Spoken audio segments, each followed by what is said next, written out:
Bismillah ar-Rahman ar-Rahim. Assalamu alaikum, dear viewers. Welcome to the session of textual study of the Quran. Today, this is the 106th session, I'm told, of our study that began a few years ago.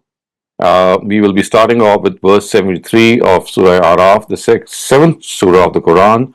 So, just as a small reminder, Surah Araf is the second surah of the second chapter of the Quran, and it forms a pair with its previous surah, which is Surah Anam.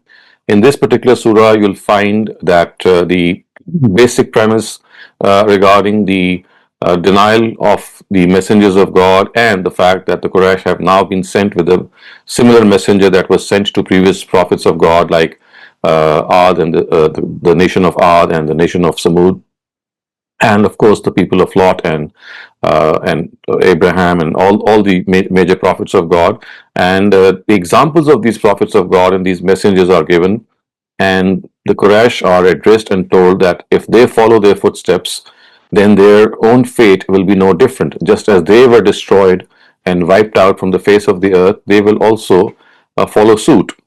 So, in this regard, we had studied the accounts of a few prophets and nations earlier on, and now in this session, we'll be discussing some of the remaining prophets that are discussed. So we'll start with the Prophet Saleh, who was sent to the nation Hud, and the words are وَإِلَى ثَمُودَ أَخَاهُمْ صَالِحًا قَالَ يَا قَوْمِ اعْبُدُوا اللَّهَ مَا لَكُم مِّنْ إِلَٰهٍ غَيْرِهِ قَدْ جَاءَتْكُم بَيِّنَةٌ مِّن رَّبِّكُمْ هَٰذِهِ نَاقَةُ اللَّهِ لَكُمْ آيَةً فَذَرُوهَا تَأْكُلْ فِي أَرْضِ اللَّهِ وَلَا تَمَسُّوهَا بِسُوءٍ فَيَأْخُذَكُمْ عَذَابٌ أَلِيمٌ. In a similar way to the Thamud, we had sent their brother Saleh. He called upon them, O people of my nation, worship God. You have no other God than Him. A clear sign has come to you from your Lord. This is God's she-camel, as a sign for you. So leave it that it may graze in the land of God, and do not touch it with any evil intention. Otherwise, a painful torment will visit you. So the Samud, a very famous nation of ancient nation of Arabia, they are basically the remnants of the Ad, and precisely for this reason they're also called the second Ad. And amongst these ancient nations of the Arabs, this was the second nation after Ad that gained extraordinary fame, and they inhabited the land of Hijr, which actually lies in the northwest of Arabia. And we also know that as far as that some among the Ad were protected from the divine scourge as they migrated to the northwest from the south and came to inhabit the area of Hijr. We also know that the Quran and Arab traditions mention the same traits and attributes of both Ad and Samud, so they were very similar to one another. Some poets mention them in such a manner as if there is absolutely no difference between the two. Qail and Kedar, the leaders of both these nations, because of which these nations were destroyed, they have become proverbially famous in Arabic literature. Anyone who has an eye on Arabic literature will find them to be constantly brought up as subject. So it is said that do not touch it with any evil intention. So you can see that one of the signs that was given before any destruction would visit the people of Samud was that it was the she camel about which it was said that you'll leave it so that it may graze in the land of God, and do not touch it with any evil intention, otherwise a painful torment will visit you. Now this was the answer given by Prophet Saleh when the Samud asked him for a sign of divine punishment. Remember, this is a very common attitude that you'll find the nations of prophets. They would often ask that they are being threatened with the punishment, and if this is really a true thing, and they are not bluffing, these messengers are not bluffing, then the nation would normally say that please show us that punishment that you are continuously threatening us with. So in the case of the Samud, he told them, the Prophet Saleh told them that he had nominated a she camel. It had been dedicated to God. So the words are Daqatullah. It's the camel of God. It's the she camel of God. It was a sign of God's punishment for them. And if they harmed her, they would lose God's protection. And after that, nothing would be able to stop the storm of God's wrath and torment entering their cities. Waskuru, إذ جعلكم خلفاء من بعد عاد وبواكم في الأرض تتخذون من سهولها قصورا وتنحتون الجبال بيوتا فاذكروا على الله ولا تعثوا في الأرض مفسدين. Remember when after the nation of Ad God gave you sovereignty and granted you ascendancy in the land, you make grand forts in its fields and carve houses from mountains. So remember the majesties of God and do not spread disorder in the land. So once again, you can see that the Samud had this capability of building great and enormous structures, and the height of adeptness they had attained in this art can be witnessed even today in the Madain of Saleh. These are signs that are spread over thousands of acres of land, are similar to the ones found in India at Ellora and Ajanta and some other places, and these are monumental structures that can still be seen.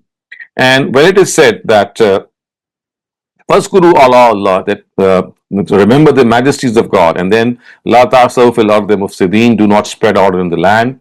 So the thing that is being conveyed to them is that considering this development, advancement, and power as a majesty of God's own splendor, they should be grateful to God and not show arrogance and rebelliousness. It is also known that the material development is no crime, and neither building skyscrapers is a sign of disorder or disruption.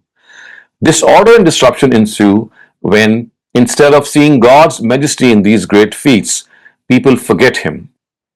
They become arrogant and rebellious by crossing the limits set by Him.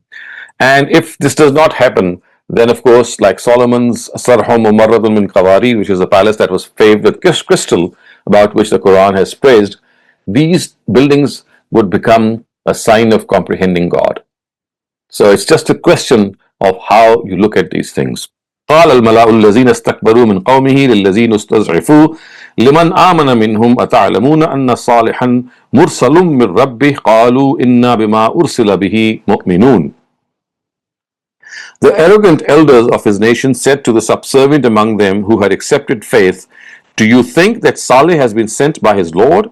They replied, "We do believe in the message with which he has been sent." So this question actually is meant to elicit a negative answer. And the implication is that, do they really regard him to be God's messenger? Which actually means that it's a very foolish thing that they are doing, and foolishness and silliness has got the better of them. So these people who are their leaders would in this way make fun of the other lot who they led, and they thought that, well, if they have believed in Saleh, then they have done a very foolish thing. And then it is said that as far as they are concerned, I mean, of course, these people who are following Saleh, they said, "Inna bima ursila bihi mu'minun," that we do believe in the message that he has sent. In other words, that they not only regarded Saleh to be God's messenger, but also had wholeheartedly accepted the message which God sent them which God sent through him. And they were bearing witness to it with full emphasis and determination. And they meant that the powerful arguments offered by the message were enough for them. And like those leaders did not await miracles thereby, misfortune taking them to the brink of ruin, where these leaders stood. So it was they who accepted the reasoning and the arguments that were offered. They were not demanding miracles, and they were not demanding extraordinary feats to believe that, yes, he is a true messenger of God. So, قال الذين استكبروا إنا بالذي آمنتم به كافرون. At this, those arrogant people said, "But we believe in what you have believed. But we disbelieve in what you have believed." So this is like an arrogance of their utter jitteriness, and as if they are unsettled. And they told Saleh that it does not make any difference if he believes until they decide to believe. This is because only they matter, and they have decided not to believe. So basically, they declared, "Inna billazi amantum bihi kafirun," that we disbelieve in what you have believed. فَأَقَرُوا النَّاقَةَ وَعَتَوْا عَنْ أَمْرِ رَبِّهِمْ وَقَالُوا يَا صَالِحُ ائْتِنَا بِمَا تَعِدُنَا إِن كُنْتَ مِنَ الْمُرْسَلِينَ. Then they hamstrung the she-camel and disobeyed the director of their Lord with full defiance and said, "Saleh, if you have been sent by God, Bring on us the torment you are threatening us with. So, hamstringing a she camel actually means that it is left to die. And we know that basically it was through their defined leader that this action took place. That basically through their own defined leader, this she camel was killed. And although it was just one person who killed it, the Quran attributes its killing to the whole nation, because the words that it uses is فَأَقَرُوا, they all of them hamstrung the camel. Now, this is a very specific style of the Quran, and the reason for this is that the rest of the defiant among them were also inclined to it, as if it was as if they reinforced the decision of their leader. And the she camel was a barometer of the defiance of the nation, and it became absolutely evident from the killing of the she camel that if they were given a further respite, they would then go on and kill Saleh sallallahu alaihi wasallam. So remember, this is something that becomes absolutely evident.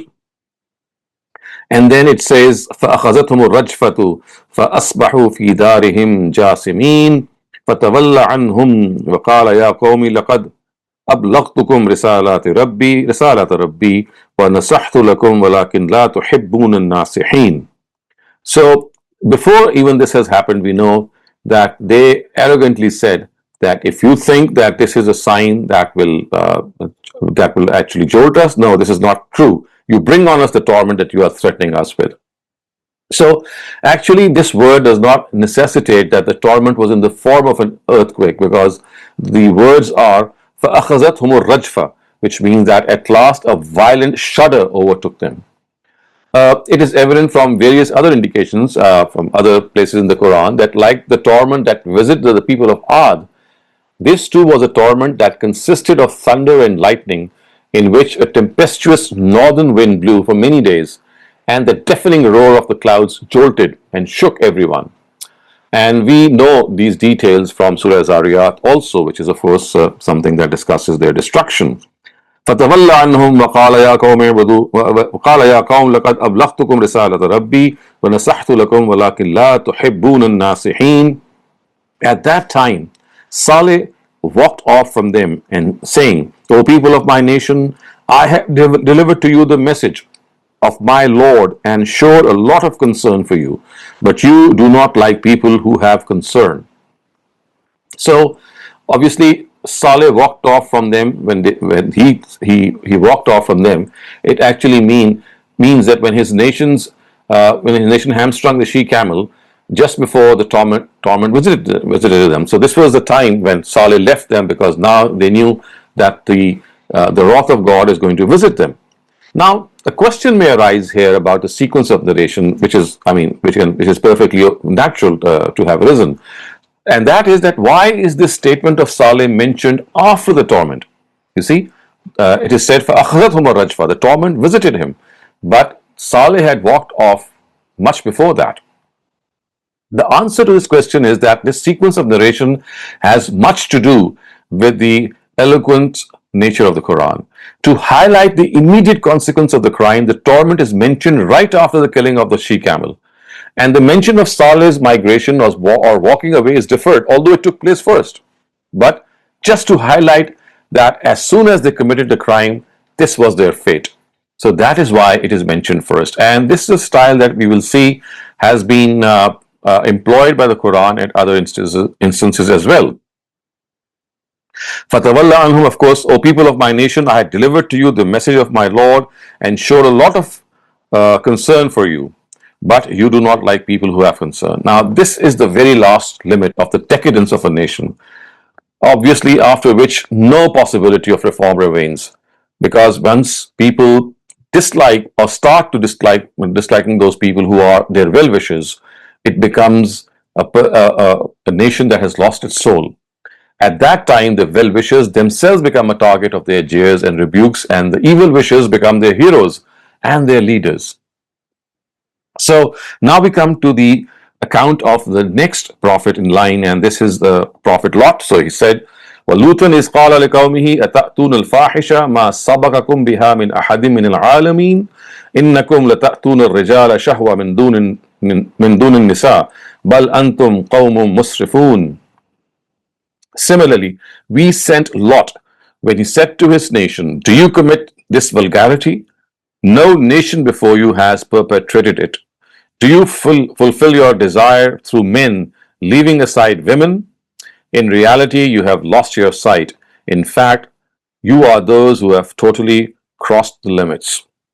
So, Lot, we know from the Bible, was a paternal nephew of Abraham. So, he was Abraham's brother's son. And his people actually lived in the area that lies between the north of Syria, and which is between Iraq and Palestine, and which today is called the Sharq al-Urdun. And in the Bible, its biggest city or the largest city of that area is called Sodom. The prophets who are alluded to earlier are mentioned by the words Ahahum Huda or Ahahum Salihah, which mean that they were from their own nation, from their own nation. They belonged to their nation. They were their brothers, Aha. However, Lot is not mentioned thus. It's not said Ahahum Luta, their brother Lut. The reason for this is that though he spent a long time among them, he did not belong to their nation. His relationship with his nation was precisely the same as Moses had with the Pharaoh's nation. Further ahead, the manner in which his wife is mentioned, as we shall see, it shows that he was married into them, and in this respect had actually or virtually become one of them. And it is for this reason that the words nation of Lot are used by the Quran, and it is not said that he was a brother or a part of their nation. Now, the thing is, what is mentioned here is that do you commit vulgarity, this vulgarity? This question, the way it has been posed here, is meant to express hatred and abhorrence.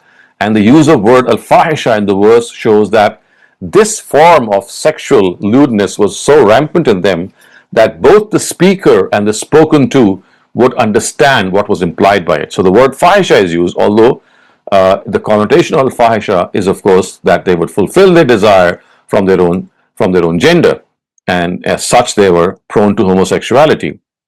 And again, the Quran has said that you have committed this crime to an extent that no nation before you has committed. And we know that this too is an expression of hatred, and there is an element of astonishment in it. So when it is said that there is no one who has perpetrated this type of vulgarity, it can refer to both a person among persons and a nation among nations. And of course here it is the latter which is implied. And also we know from other instances in the Quran that this evil had become a fashion and a cultural tradition among them. Its perpetrators would openly mention it in their gatherings and would not feel any shame in it. It is for this reason that unlike other prophets who began their call with the message of monotheism, the prophet Lot warned them of his evil. So you see, normally the prophets of God would say that I am a messenger of God, please listen to me. However, if you look at the words that are strung here, so Lot did not say that. Because of the intensity of that evil, he actually first called upon them to give up this thing. And that is why we find it to be mentioned here. The horrible nature to which they were perverted in this regard is only possible that if they have gone completely wrong in this regard. Wherever such people exist, the real need is to set right their evil habit, however much important other deviations may be. So yes, they did not believe in one God, they had other deviations, but this was the strongest of them. And others will be regarded as secondary, and this would be regarded as primary. His people, Lot's people, were inflicted with the evils of polytheism and disbelief as well, and other evils as well. But the extent to which they were afflicted with homosexuality it stood unparalleled. And of course, it's not just that they did so. The Quran has said that you crossed the limits. Bal antum qawmun musrifun. Now, this is the third sentence in which Lot has expressed his hatred and his astonishment on the evil ways of his people. So what he is implying perhaps here is that for the purpose of their sexual needs, the Almighty has created pairs of men and women. But the men of Lot's nation are showing a perverted nature by forsaking women for this purpose. Not only their boys, but also their men are afflicted with this filth. And what sort of a perversion is this that has inflicted them with this obnoxious ailment? Now, the reason for such extreme abhorrence and hate and amazement by Lot is that as far as adultery is concerned, in spite of its great evil, I mean, there's no question about it being evil, it does not disrupt the basic nature of human beings. However, the ailment of homosexuality, it actually totally disrupts it. Now look at the answer of these people. What did they say? وما كان جواب قومه إلا أن قالوا أخرجوهم من قريتكم إنهم أناس يتطهرون. But his nation merely replied, expel these people from your settlements. They posed to be very pious. This was their demand. And they said that as far as these people are concerned, they no longer belong here. So we can see that this is the last limit of moral corruption and decadence of a society in which vice becomes a requisite of fashion and culture and virtue is condemned. In spite of knowing what purity is, people do not want it because they think that it is against their own perverted nature. And it is in this, to this extent, when matters reach, when of course the wrath of the Almighty is stirred. And then they not only asked them to be goners from there, they actually said that they're supposed to be very pure. It's like a slant, it's like a sarcasm that they said, that it tells them that it mentions their inner bond, which shows that their bond with homosexuality was so strong that when they thought with people who were guiding them towards righteousness, they not only expressed their own hate for that, but they said that look at these people, they're trying to be very pure, and they cannot be so pure as they are posing them to be.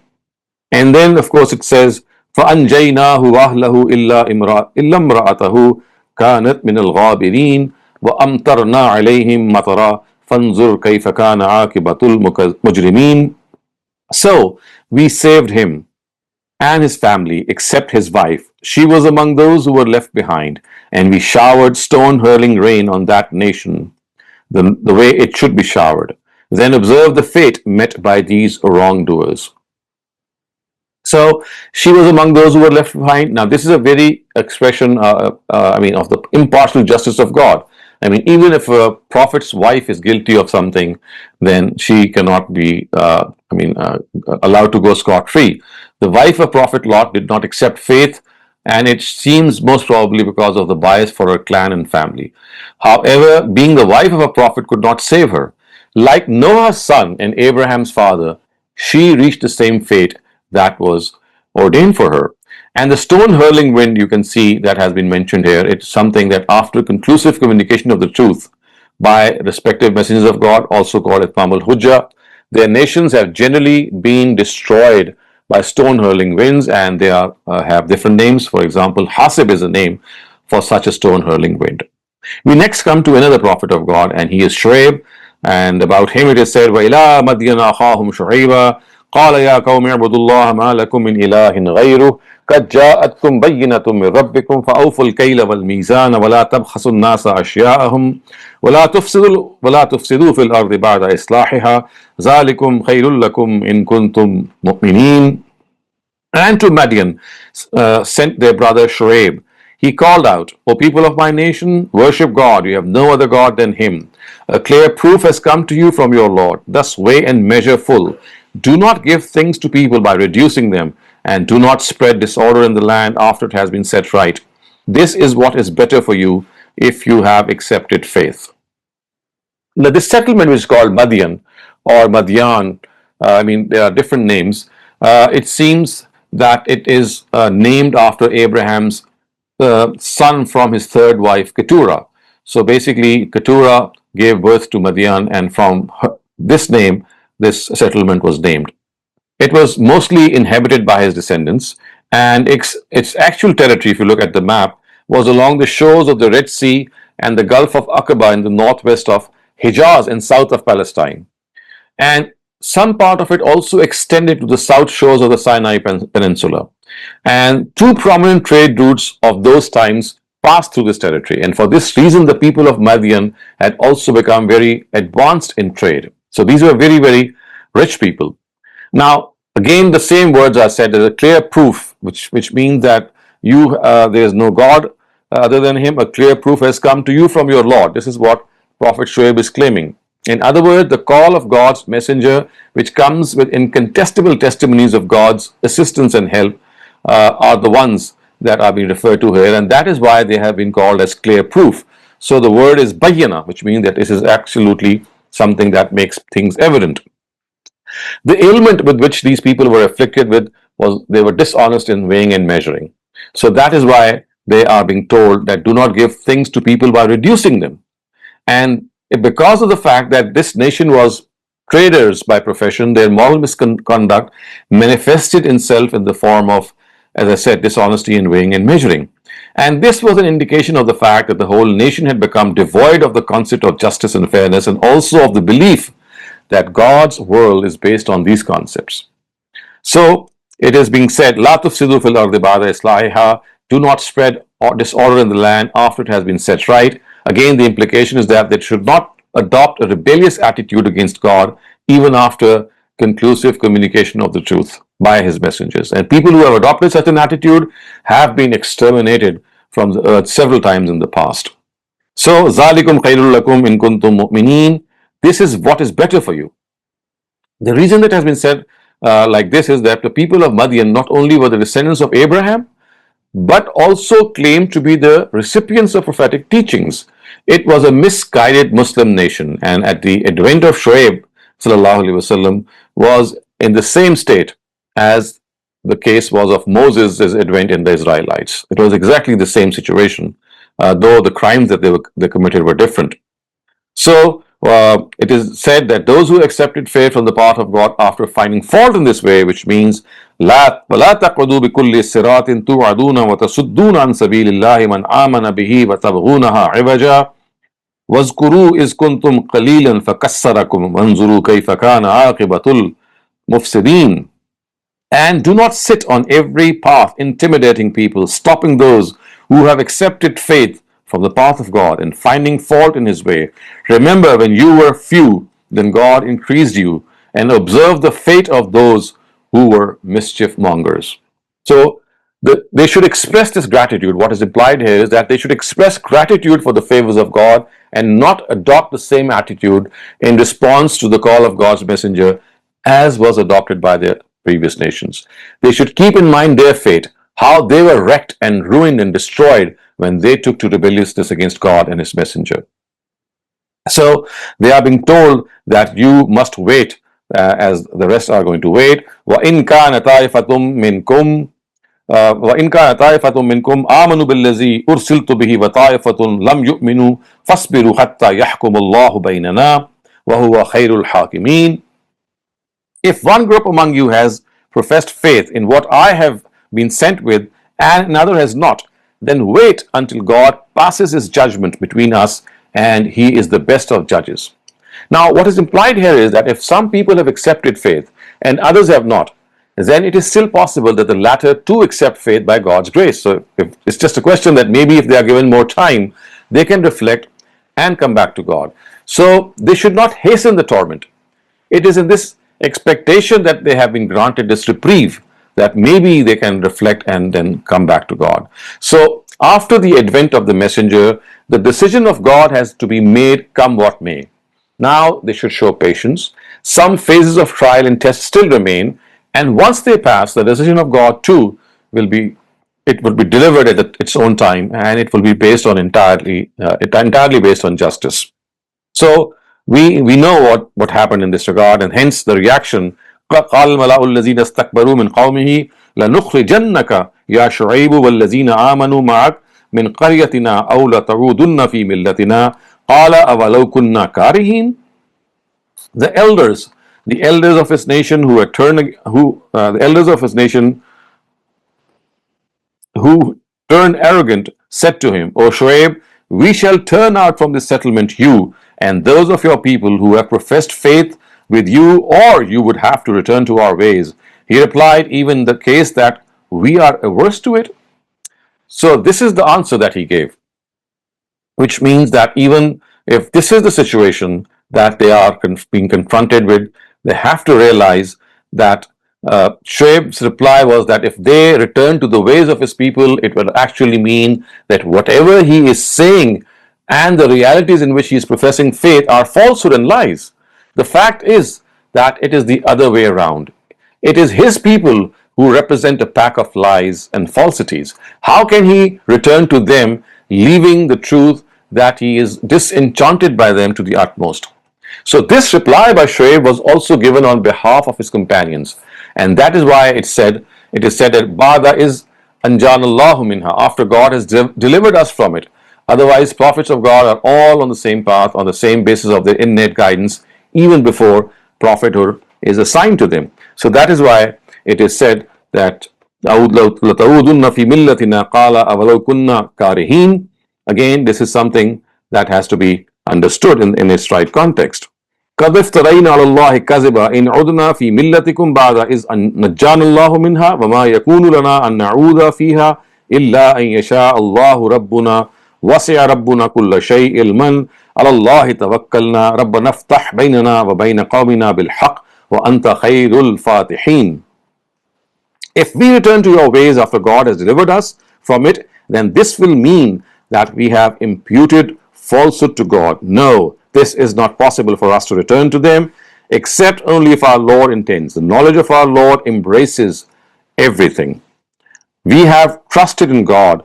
Lord, judge fairly between us and our nation. You are the best of judges. Again, something that is to be understood in its very given context, that the knowledge of God, as it is said, it embraces everything, and it is nothing which is beyond his knowledge. Wasiya Rabbuna kulla shay'in ilma, which means that these statements are meant to consign matters to God. Everything is something that we know returns to God ultimately. A believer can express a decision with great emphasis and with great determination, but can never forget that God's will shall prevail over everything, and his knowledge embraces all matters of the past, present, and future. And that is why it is said, Wasiya Rabbuna kulla shay'in ilma, that his knowledge embraces everything. And if the good intentions of someone are to materialize, then this too is dependent on the will of God. Only if God grants the person the urge and circumstances will he succeed. Otherwise, of course, he will end up in abject failure. Okay, so then once again it is said that if that is not the case, then we will be suffering, and that suffering would be leading us to great loss. And therefore it is said that God, رَبَّنَا افْتَحْ بَيْنَنَا وَبَيْنَ قَوْمِنَا بِالْحَقِّ, O God, decide between us with justice, between me and my people with justice. And then it was again a response that they got. وَقَالَ الْمَلَأُ الَّذِينَ كَفَرُوا مِنْ قَوْمِهِ لَإِنِ اتَّبَعْتُمْ شُعَيْبًا إِنَّكُمْ إِذًا لَخَاسِرُونَ. The elders of his nation who had decided to deny warned people, if you follow Shuaib, then you should understand that you will end up in great loss. فَأَخَذَتْهُمُ الرَّجْفَةُ فَأَصْبَحُوا فِي دَارِهِمْ جَاثِمِينَ. At last a violent jolt shook them, and they were left lying face down in their houses. Now, of course, the manner in which these words are said, that you should understand that you will end up in great loss. Now, these words carry a threat in them as well as a pretentious display of sympathy. It shows that they are outwardly sympathetic as well. And what is implied here is that these elders have informed the commoners of his nation about good and evil. If even after this information they did not believe them, then they should get ready to bear the consequences after forsaking the elders and the leaders of the nation. So this is how the leaders of the nation normally behave. They try to lure in the masses and the commoners by these tactics. And of course, what is said here is فَأَخَذَتْهُمُ الرَّجْفَةُ فَأَصْبَحُوا فِي دَارِهِمْ جَاثِمِينَ, that at last a violent jolt shook them and they were lying face down in their houses. Now, this is a mere expression of torment, and thus we can see that it is something that shook them. And those who denied Shuaib, it was they who finally ended up as losers, as you can see from the very next word. الَّذِينَ كَذَّبُوا شُعَيْبًا كَأَن لَّمْ يَغْنَوْا فِيهَا الَّذِينَ كَذَّبُوا شُعَيْبًا كَانُوا هُمُ الْخَاسِرِينَ. Those who denied Shuaib were such as if they never lived in that settlement. Those who denied Shuaib, it was they who finally ended up as losers. Again, this is something so effectively and forcefully mentioned, that these sentences contain a veiled reference to the threats were made to Shoaib and his followers by the disbelievers of their nation, they threatened them that they would turn them out from their settlement. And while referring to this threat, it is said that they themselves were wiped out from their settlement as if they were never existed. So that is why it is said, كَأَلَّمْ يَغْنَوْا فِيهَا. They were threatening to wipe out the people of Shoaib. And what actually happened was that they got themselves wiped out. That is how the Quran has actually mentioned that how you see that tables get turned against you if you vehemently and intentionally disbelieve in the realities about which you are convinced of. فَتَوَلَّ عَنْهُمْ وَقَالَ لَقَدْ أَبْلَغْتُكُمْ رِسَالَاتِ رَبِّي وَنَصَّحْتُ لَكُمْ فَكَيْفَ آسَى عَلَى قَوْمٍ كَافِرِينَ. At this time, or at that time, Shoaib left them, saying, "People of my nation, I have delivered the messages of my Lord to you, and have done my best as well. Have done my best as your well-wisher. Now, what sorrow should I express on those who have taken to disbelief?"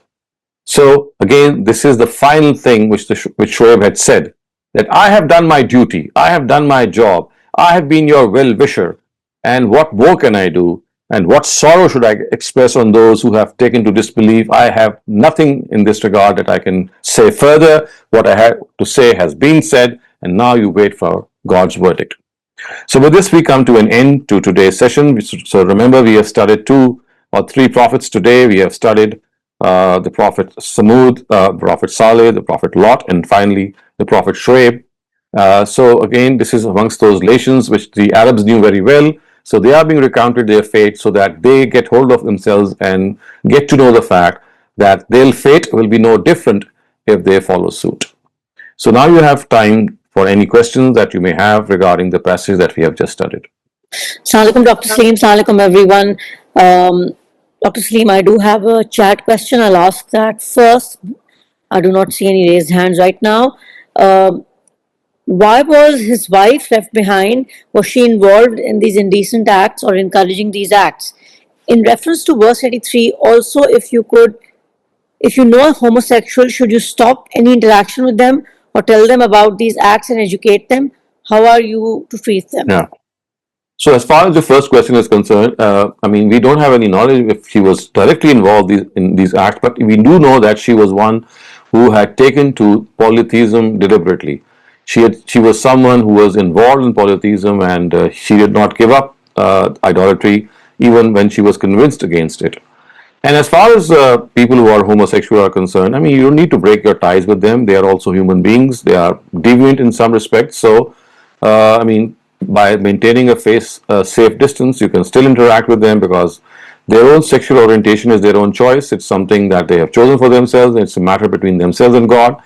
As far as you are concerned, to be a human being's friend or a confidant or maybe someone who can even influence them in a positive way is something that you can always choose. It's not something which is forbidden. Okay, another question. By the violent jolt, do you mean an earthquake? So that's precisely what was explained earlier on, that not always it means the earthquake.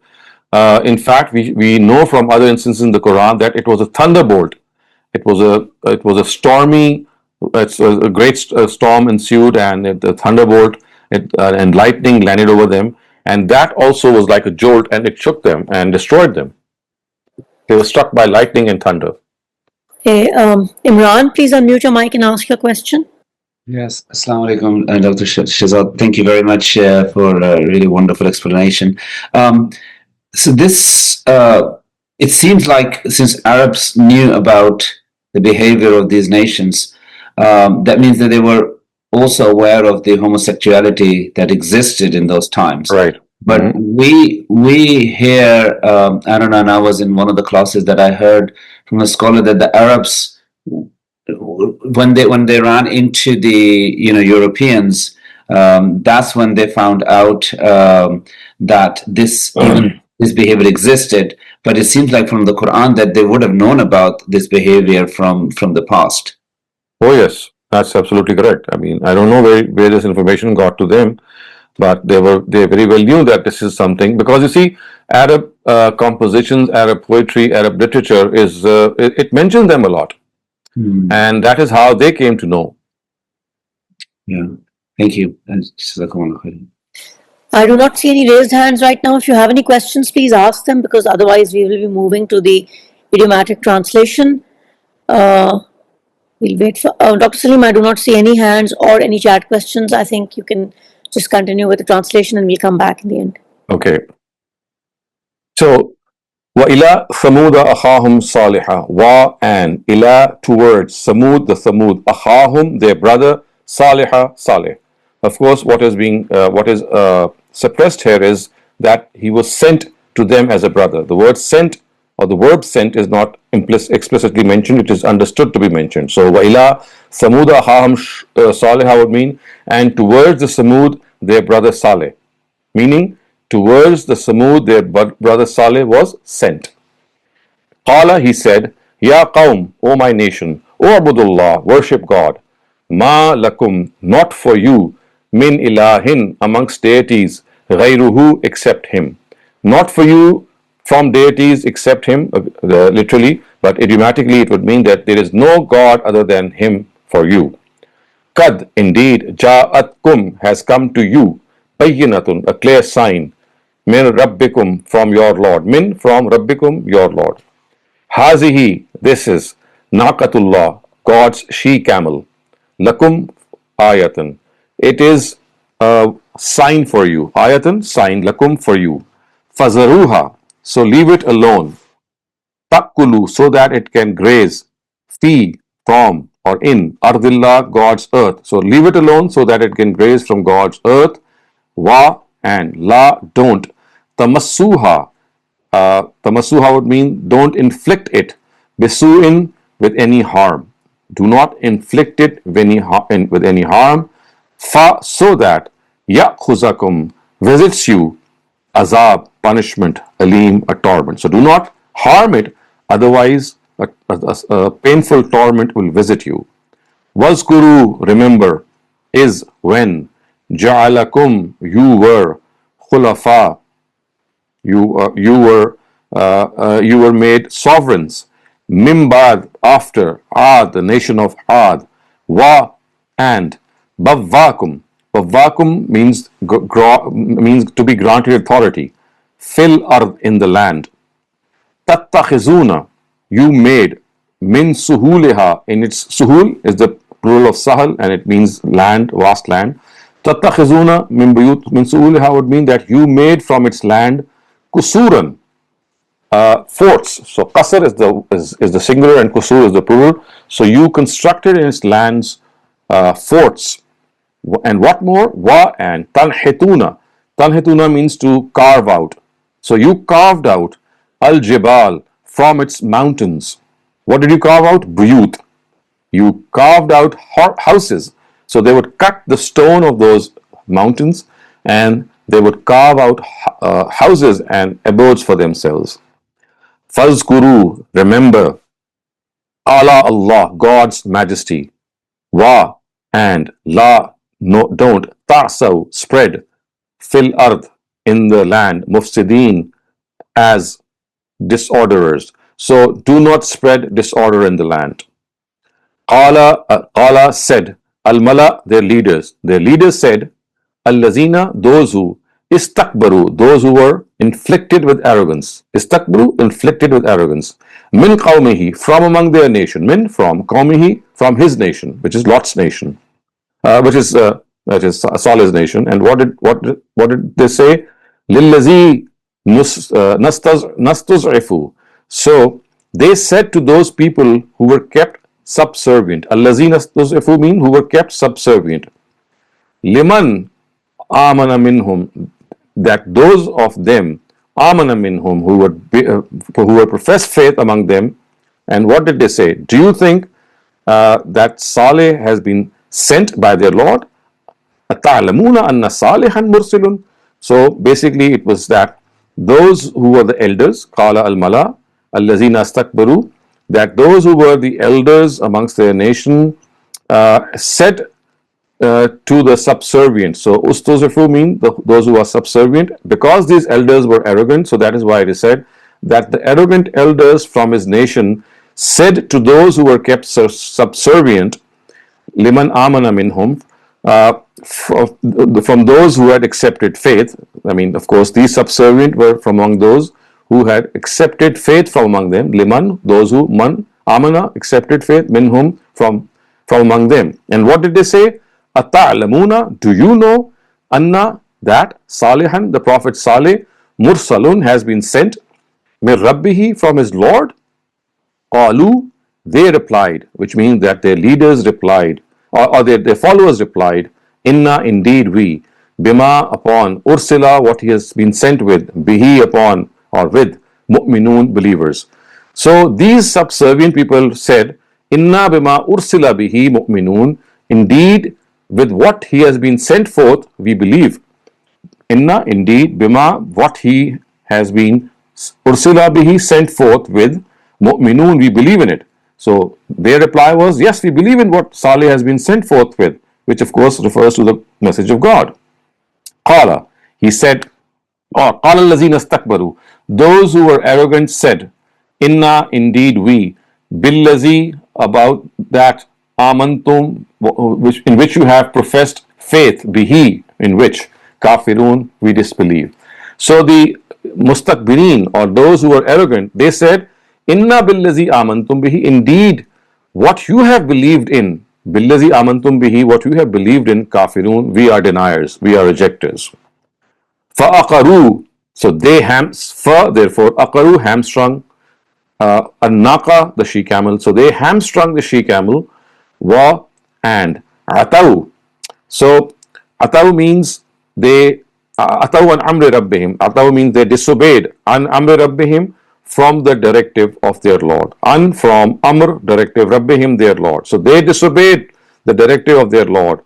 Waqalu, and they said, Ya Salih, O Salih, i'tina, bring to us, bima ta'iduna, with what you have threatened us with, or what you have promised us with, in, if, kunta, you, minal mursaleen, amongst the messengers. So bring to us what you are threatening us with, if you are amongst God's messengers. In kunta, if you are minal mursaleen, amongst messengers of God.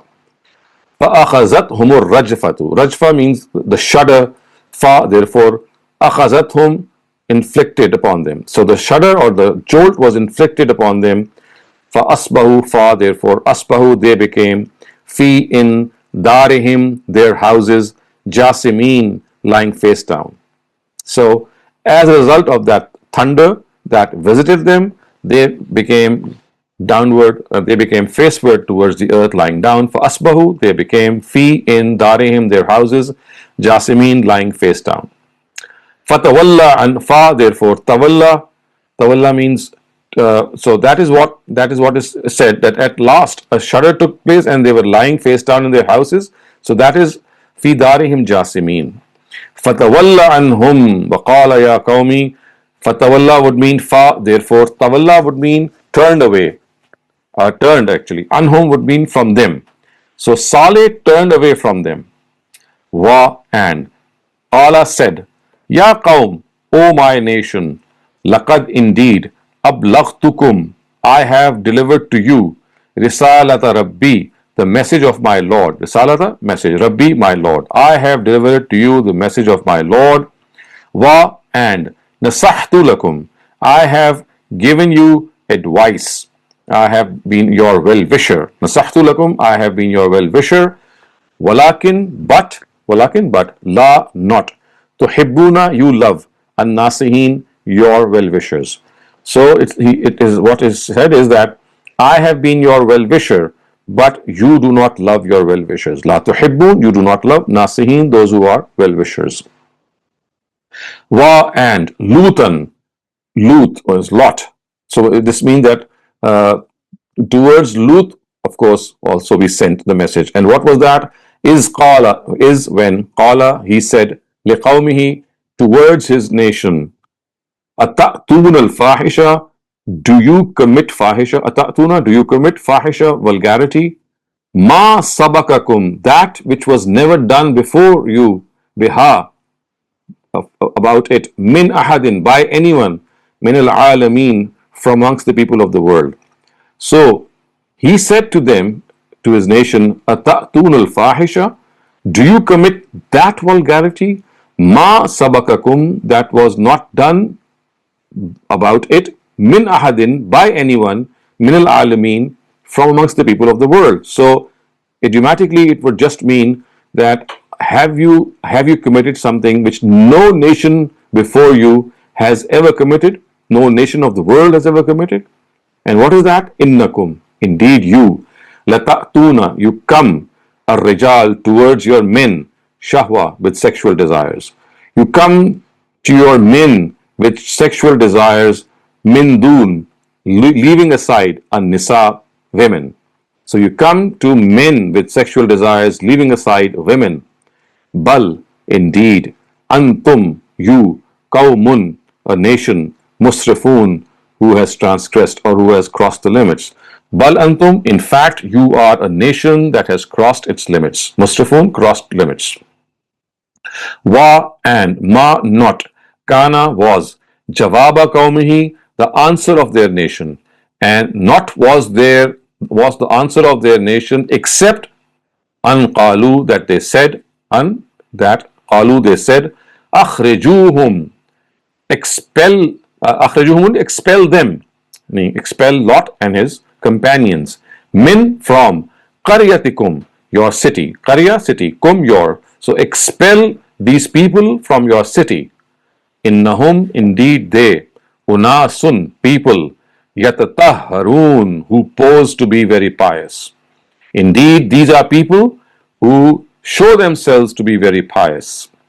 Fa, therefore, anjaynahu, we delivered them. Now, we delivered him, which means we delivered Lot. Wa ahlahu, and his people. Illa, except imra'atahu, his wife. Kanat, she was. Minal ghabirin, amongst those left behind. Wa, and amtarna, we rained down, alayhim, upon them, matran, a rain, which means we really rained down on them a strong rain. Fanzur, fa, therefore, unzur, look. Therefore, look. Kaifa, how, kana, was, aqiba, the fate, al mujrimeen, of the criminals. So look, what was the fate of these criminals. Wa ila madyana akhahum shu'aiba.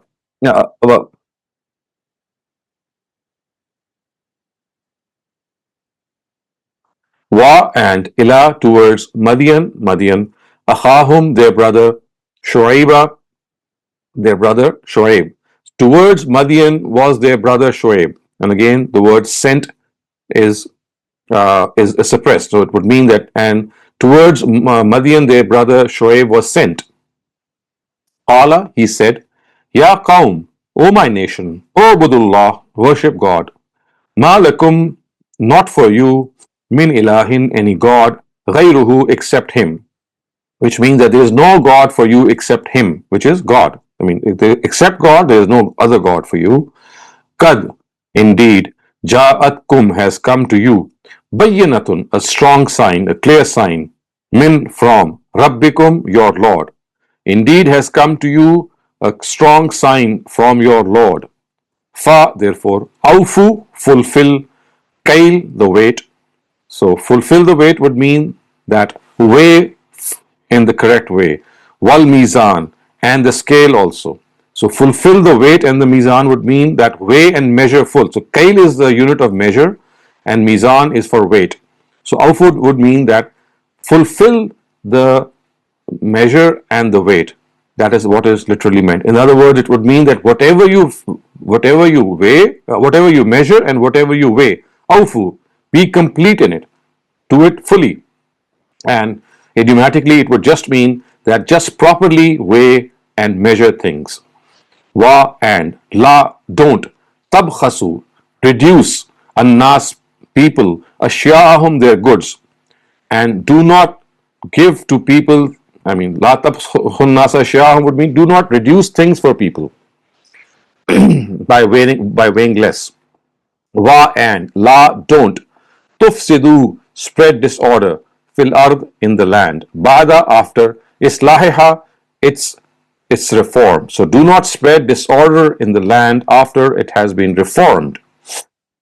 Zalikum, this is for you, khair, better, lakum, for you, in, if, kuntum you mu'mineen believers. So this is better for you if you are believers. Wa and la don't taqudu sit bikulli in every siratin in every way tu'iduna. So tu'iduna would mean uh, uh, threatening people, watasudduna, and stopping them, and from sabilillah, the way of God, man amana bihi, wa tabghunaha iwaja, who have accepted faith, which means that basically what is being said here is that do not in any way stop those tasudduna an sabilillah man amana bihi, those who have professed faith in God. So do not stop them. Wa and tabghunaha, do not find in it iwaja, any fault. So do not find any fault in the way of God. Finding any fault in his way, that is literally what is implied. Wa and uskuru, remember, is when kuntum, you were kalila, you were little. Fakassarakum, therefore God increased you.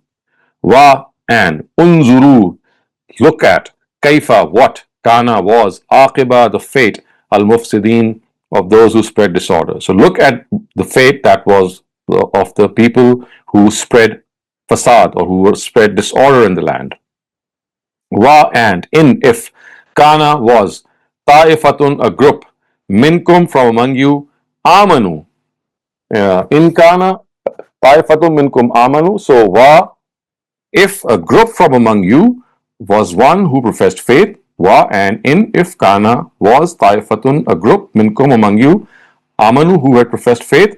So if there was a group from amongst you who professed faith, billazi, in ursiltu bihi, in what I was sent with, ursiltu, I was sent, bihi, with, wa and ta'ifatun, there was another group, lam yu'minu, who did not believe. So if there was a group who believed with which what I was sent with, and there was another group which did not believe, fasbiru, be patient, hatta, until, yahkum Allah, God decides, bainana, between us. Wa and huwa, he, khairul hakimin, khair, best, al hakimin, the judges, and he is the best of judges. Qala, said, al mala, leaders, al lazina, those who istakbaru, became arrogant, min qawmihi, from his nation. So those amongst his leaders who had become arrogant, what did they say? La nukhrijannaka ya Shu'aib, we shall definitely expel you. La nukhrijannaka, we shall definitely expel you, ya Shu'aib, O Shu'aib, wallazina amanu, and those who have professed faith with you, ma'aka, with you, min, from qaryatina, from our settlement or from our city. Oh, otherwise, lata'udunna, you should return, fi, in, millatina, our nation. So they said that we shall expel you and those who have professed faith with you from our city, unless you return to our ways, you return to our religion. lata'udunna fi millatina. Qala, he said, awalau kunna, even if kunna, we, karihin, do not like it, should we return to your group even if we don't like it? Qad, indeed, iftarayna alallah, iftarayna, we have imputed, alallah, upon God, kaziba, a lie, qad iftarayna alallahi kaziba, which actually means that if we return in udna, fi millatikum, towards your religion. So what is being said here is that qad iftarayna alallahi kaziba, we would have imputed a lie towards God in udna if we had returned fi, to millatikum, to your religion. Ba'da, after, is, when, najjana, God had delivered us, Allah, God, minha, from it.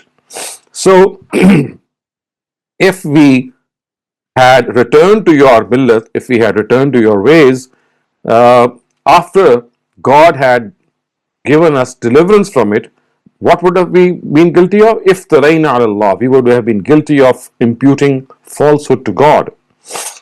Wama yakunu lana. So wama yakunu lana would mean that why should this be possible? وَمَا يَكُونُ لَنَا, how can it be possible? An, that, na'udu, that we return, na'uda, that we return, fiha, in it. So وَمَا يَكُونُ لَنَا أَن نَعُودَ فِيهَا would mean that how can it be possible for us, مَا يَكُونُ لَنَا, how can it be possible for us, أَن نَعُودَ, that we return, fiha, in it, illa, except, an, that, yasha, wants, Allah, God, Rabbuna, our Lord. So how can we return to your religion once again, except if Allah, our Lord, wants it? Wasi'a Rabbuna kulla shay. Wasi'a, all embracing. Rabbuna, our Lord. Kulla shay, everything. So our God is embraced everything.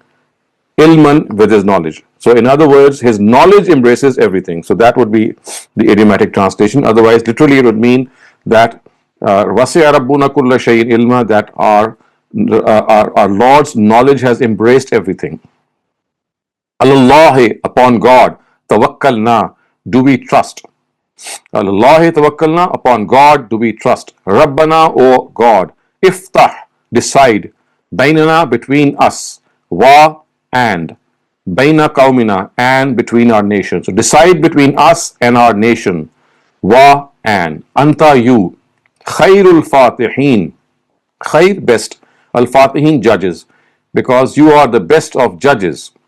Wa, and, qala, said, al mala'u, the leaders, allazina, those who, kafaru, had committed disbelief, min qawmihi, from his nation, min, from, qawmihi, his nation.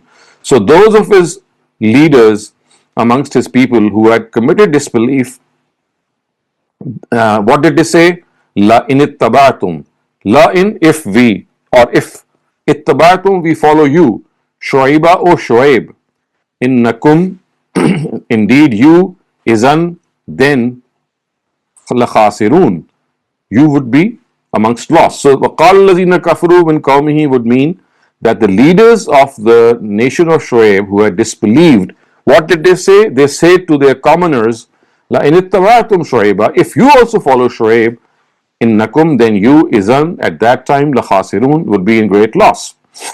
Fa, therefore, akhazathum, visited them, ar-rajfa, a shudder. Fa, therefore, asbahu, they became, fi, in, darihim, their houses, jasimin, lying face down. So a jolt visited them and they became face down, lying in their houses. Allazina, those who, kazzabu, denied, Shuaiba, Shuaib, those who denied Shuaib, ka'allam, ka'an, as if, lam, not, yaghnaw fiha, as if they had never lived. Yaghnaw fiha, they had never lived in it. Fiha, in it. Allazina, those who, kazzabu, denied, Shuaib, Shuaib, kanu, were, hum, among, al-khasirin, losers. So those who denied Shuaib, they were as if they never lived there. And those who denied Shuaib were ones who were in loss. Fa, therefore, tawalla, turned away Shuaib, anhum, from them. So Shuaib turned away from them, wa, and qala, said, laqad, indeed, ablaghtukum, I have delivered you, ablaghtukum, I have delivered you, risalati rabbi, the messages of my Lord, risalat, messages, rabbi, my Lord, wa, and nasahtu lakum, and I have given you good advice, nasahtu lakum. Fa, therefore, kaifa, how, asa, express sorrow, I express sorrow, ala, upon, qawmin, nation, kafirin, rejectors. So what sorrow, kaifa asa, how, what sorrow, ala, qawmin, kafirin, should I express upon the people who have rejected. So with this we come to an end to this literal and idiomatic translation as well. And now you have time for further questions. Imran, please unmute your mic and ask your question. Yeah, Dr. Shehzad, Dr. Saleem, I've got a question. When you look at the behavior of people of Shuaib alayhi salam, it's something not really out of character for all the people, what people are doing in this day and age, like, measuring or weighing, lying, cheating, oppressing, disbelieving in Allah subhanahu wa ta'ala. But we don't see the same kind of punishments or is Quran just summarized that they were doing other things that we don't know? Because it just seems like it's not such a big blunder or or arrogance on their part that they really deserved to be completely eliminated. So you see, this is just one thing that was afflicted with them, that they were cheating in their lying and weighing. That is one thing that was prominent. Otherwise, their main I would say crime or wrongdoing was shirk or polytheism. Because remember, it starts off by the words "Kala ya kaum ubudullah ma lakum min ilahin ghairi." So worship one God. There is no other God than Him. So basically, the crime of all these nations that you have studied so far was polytheism. Other things just compounded their crime. So the people of Lot were also guilty of denying the fact that there is one God. They said that God is more than one. And with that, the compounded wrongdoing that they did was homosexuality. Similarly, the basic crime of the people of Shoaib was that they denied one God. They said that there are many gods, or they at least said that there are other deities who can intercede for them. That was their basic crime. But it was compounded by another crime, that they were dishonest as well. So remember, the basic punishment that overtook them was not for these secondary crimes. I mean, they're still big crimes, but they're secondary. Their real crime was that they intentionally believed in polytheism. Thank you. Now that makes sense, but like we see the same kind of evils in the society and all over the world even now. Is there anywhere in Quran, I have to look it up, that Allah subhanahu wa ta'ala said that because of Prophet ﷺ and his blessing, that he's not going to eliminate further nations after him? Because why is that the nations are not getting similar punishments anymore? That's very simple to understand, because you see, the messenger of God, the addressees of a messenger of God, they are given these punishments, the immediate addressees. And with the departure of Prophet Muhammad and with no other advent of any other prophet, of course, that punishment will not take place. So these punishments are confined to the prophetic era.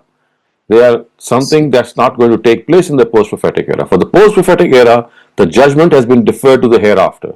And for the prophetic era, the judgment has been confined in this world. I see. So that makes sense, because then whatever Quraysh incurred, or what they received, the wrath of Allah subhanahu wa ta'ala during the time of the Prophet, could be seen as their punishment, right? Yes. Okay. Thank you. Jazakumullah khair. So we have two chat questions. Dr. Saleem, what is the Arabic word for homosexuality? The person's asking. It's not being mentioned here, but of course it is al-fahisha which has been mentioned here. And there is no explicit word which you can say in the sense that we do. But I think I might need to look this up and see that what exactly is the word, because the Quran does not mention it in the words that we mention it in English or in Urdu or in other languages. It just mentions it as a lewd act, as a vulgar act. Okay, and so then the other, it says ta'tuna rijal al-fahisha, that you come to men with this evil intent. And the second one says that for them, the translation of verse 84 in the copy of the Quran that they have, it says, "We rained upon them a rain of stones, and everyone was killed." Is that correct?